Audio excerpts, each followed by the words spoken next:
So I think the last comment also points to the idea that poetry and physics have something to do with one another.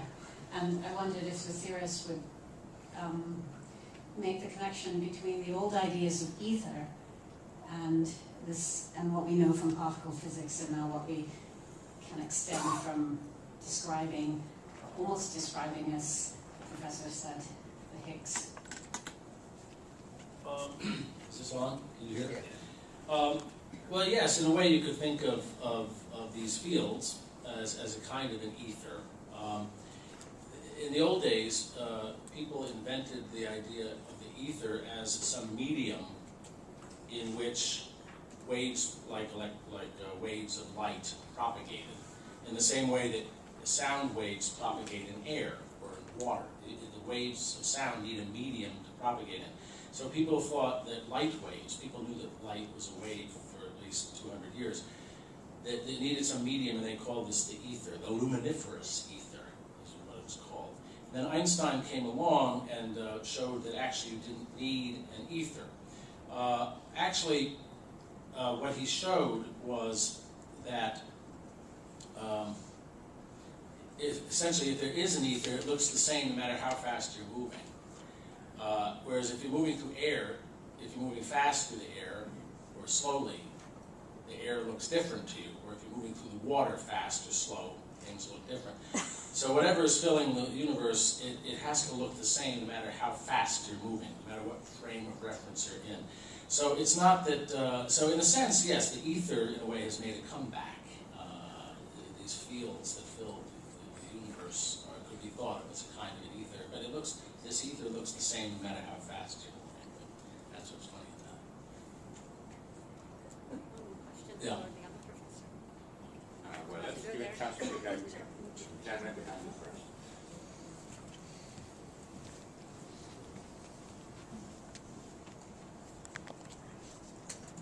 Maybe even a couple questions. One, just wondering if you could say a little bit more about the relationship between particles and fields. I just didn't I didn't get that step. I missed that step. And perhaps related, and kind of related to the first question, to maybe even go a little bit back before ether. Just wondering if either of you are familiar with Aristotle's notion of prime matter, and because as I kind of think about these things, I'm forced to think about prime matter, which was this kind of formless matter without any real form or even intelligibility, but that underlies everything. I'm just wondering if either of you are familiar with that concept and how, if that possibly could relate and could possibly relate to the particles that you've been speaking of. I'll give a very quick answer. As far as the so there's this field, electromagnetic field that's filling this room, among many other kinds of fields. And then there are waves in that field, ripples. And so the light that's coming at you from those lights are waves that are coming at you. But it's also, in a very mysterious way, quantum mechanics tells you that you can also think of that light that's coming into your eyes as a spray of particles, as a flux of particles, a beam of particles. How is it that a thing could be a wave, described as a wave, and also as a bunch of little discrete particles? That's a very mysterious thing, which it happens to be true, but it's probably one of the most mysterious things about physics. I want to say this about prime matter. I think prime matter, as you say, in Aristotelian philosophy, is some formless, is when you take away all the form from things. It's quite, when you're talking about elementary particle physics or particle physics, the kind of things you're talking, as you go deeper and deeper into the world, into the structure of the world, down to smaller and smaller distances and so on, what you see is more and more form. These particles and fields and waves and so on, the Higgs and the gluons and the quarks and the electrons and so on, those are really almost, to a particle theorist like myself, we think of them almost as mathematical entities. They are almost pure form. So I don't really think prime matter helps here.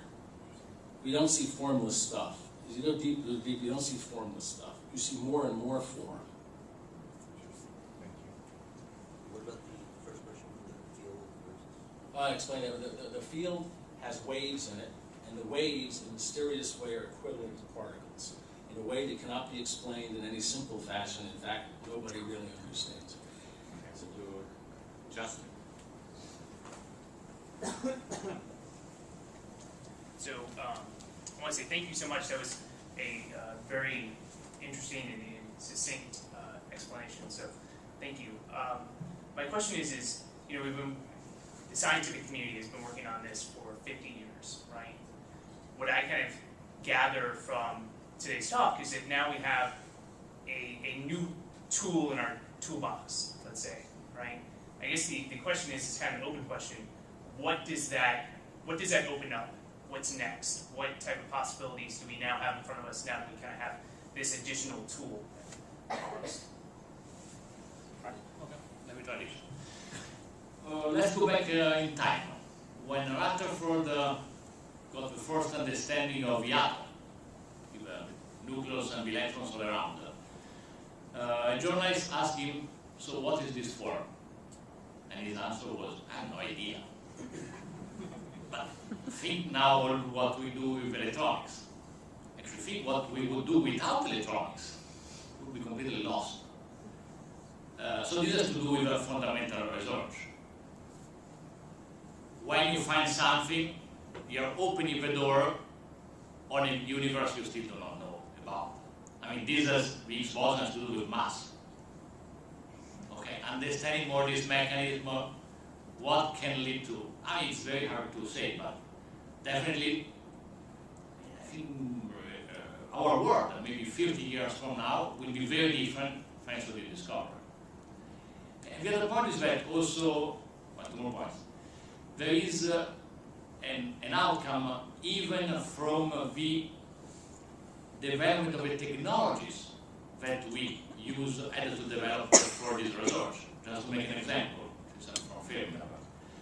The Thermaton was the first machine that used superconducting magnets for doing this job. At the time when it started, in the 70s, the annual production of superconductivity was at the level of a few hundred pounds, or even less per year. Just something that you put in your lab, you study, you write your paper, and you're happy. Now there is superconducting magnets in every hospital. That's when you have an MRI, you are inside the superconducting magnets. So you see that the development of that technology now is helping us to understand, and actually now accelerators are even used to kill cancer cells inside the brain or inside the eye without having to do surgery. So we are opening the way of a lot of possible applications. But finally, I want to make a point that also I think there is a beauty, a wonder in finding ourselves, understanding more and more the fabric of a universe. Today, we try to communicate this to you. And I think that by itself, that has a great value, because curiosity is part of human nature. And so to nourish this and to keep going, I think is important for everybody. And so I think we scientists have to do maybe even a better job to try to share this wonder and this beauty that is in front of us that we can unveil more and more. Tim. After him. Oh, nice. I have, thank you also very much. I enjoyed it for many of the same reasons that it's not easy to understand these kinds of things. I feel like I might have understood something. In fact, I have questions as a result, so I appreciate that. Two questions, and they're related, and for both of you. It strikes me as odd that these are guesses, right? For example, I forget his name, I guess Higgs, right? Peter Higgs. He surmised with math that this particle must be there, and yet there seems to be a real risk that it's not. And even a surprise when we discover that it is. That to me seems strange, because how is it that you can believe in something that isn't there, but that might be, and we're not sure, but we still have to look for it, because it seems like, after observing what, that it is. You know, you're speaking a lot about form. What form is there? I mean, I just hear equations, and it sounds wonderful, but I can't put my finger on it. Perhaps I'm doubting Thomas here. But I think it's an interesting question, at least for me, outside of the science community. What does it mean when we say we see something? And what does it mean that we know what's there when we don't? Well, we do. We do know it's there with a fairly high degree of confidence. In everyday life, you often infer the existence of things through the effects of those things, not by directly seeing it. So, where there's smoke, there's fire. Right? You infer the existence of fire because there's smoke. We infer the existence of God from the effects that God produces, namely the fact that the universe exists. We don't directly see God, but we see what God has created, and from what He's created, we infer that God exists. So anyway, I don't. We do have a very high degree of confidence that the Higgs particle exists. But you touched on something that's really quite remarkable. The people playing around with very esoteric mathematics come to the conclusion that something has to exist, and then lo and behold, it does. It's quite an astonishing thing. This happens many times in science. One of the most dramatic examples was there was a great physicist named Paul Dirac, and he was playing around with equations. He was trying to come up with a theory that was of electrons that was consistent both with relativity and with quantum mechanics. And as he played around with the mathematics, he hit upon a very beautiful mathematical structure. And he said it was such a beautiful thing. The mathematics was so beautiful that he felt that he had to be on the right track, that he must be onto something. And that led him to discover what's called the Dirac equation, one of the greatest discoveries of the 20th century. And this equation, which he came up with just by playing around with the mathematics and hitting upon something that was mathematically beautiful, that equation, which he discovered because it was beautiful, predicted all sorts of remarkable things, like the existence of antimatter, which turned out to be there. Many things, that equation predicted all sorts of things about the real world that people went out and looked, and there it was. So it is an astonishing thing, as Giorgio said. We play with these ideas in our minds, and somehow they have to do with reality. It's a miraculous thing, and it's something, as he said, about the relation between the human reason and the reason that underlies this universe of ours. Somehow our human reason can make contact with the reason that conceived of this world. Maybe one comment, because I like your point that we know these kind of things. But it's interesting that has anybody seen an Higgs boson? No. Not even a proton or a neutron. Quarks, forget about that. Still we know that they are there. So how do we know? That's interesting because we see the science of that. Actually we see the science of the science of the science, because we see a science of we see something that is coming from the electronics of the detector, that is the sign of something that happened in the silicon or in the phototube. That is the science of the particles that went through there, but was the science of the particle that was whose decay is coming from, and so on and so on. Nonetheless, we know, we can build knowledge upon that. And in order to do that, we need, I need to trust him, and he needs to trust me. I'm making a machine, there are the experimentalists that are making the detectors, there are theoretical people that are making the framework. We have to work all together. So that has to do with our reason. Even the reason of a scientist is not limited to a scientific method. Because if we don't know how to work together, we will never be able to come to this knowledge. So I think that's an interesting, but now we know it's there. Okay, we have time for one last question.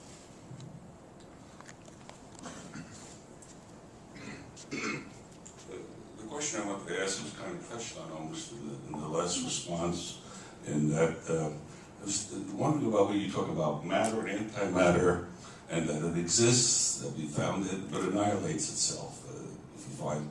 But is there another universe, some possible? Do we theorize that there's a universe that's the opposite of what we are? What would it be like? I mean, would the things be Well, how would they be different than this universe, the things we know, the matter, the energy we know? Universe of antimatter. Well, there's a joke I could tell about an antimatter universe, but there's probably no time. Well, I'll tell you. Can I end of the joke? Yeah. Yes. Okay. Well, you know, many of the great particle physicists of the 20th century were Jewish, like Weinberg and Glasgow and Einstein and so on. So there's a joke about a physicist who makes contact with an antimatter universe.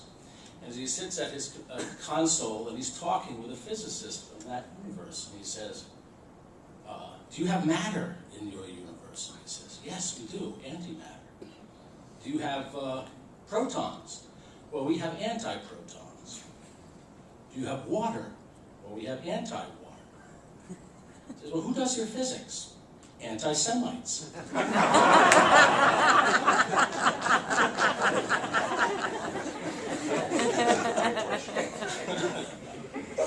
sorry.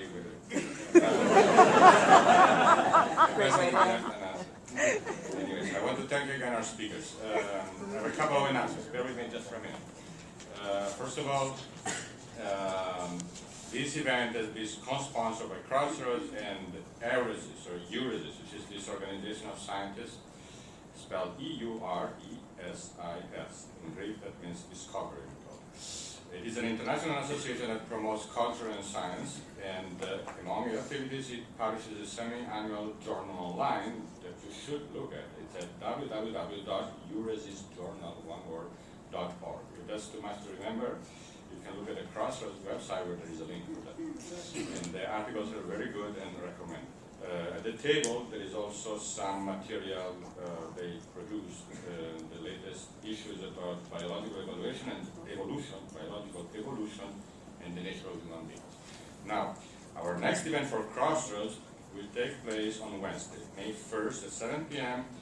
in the auditorium of the Church of the Holy Family here in Manhattan, and the title is Social Harmony and Religious Identity, a discussion on the foundations for a true dialogue among religions.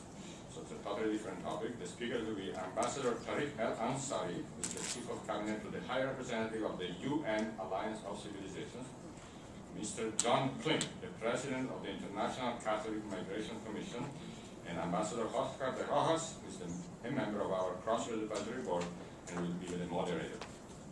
If you wish to make a donation, that would be a good idea. You can do it by cash or by check to help sustain Crossroads activities at the door, at the exit in the box. Very important thing is that the American Bible Society, that very kindly hosts us, has very strict rules. We have to be out of here by 8 p.m. That gives us maybe 13 minutes to get out. Okay? So, thank you very much. And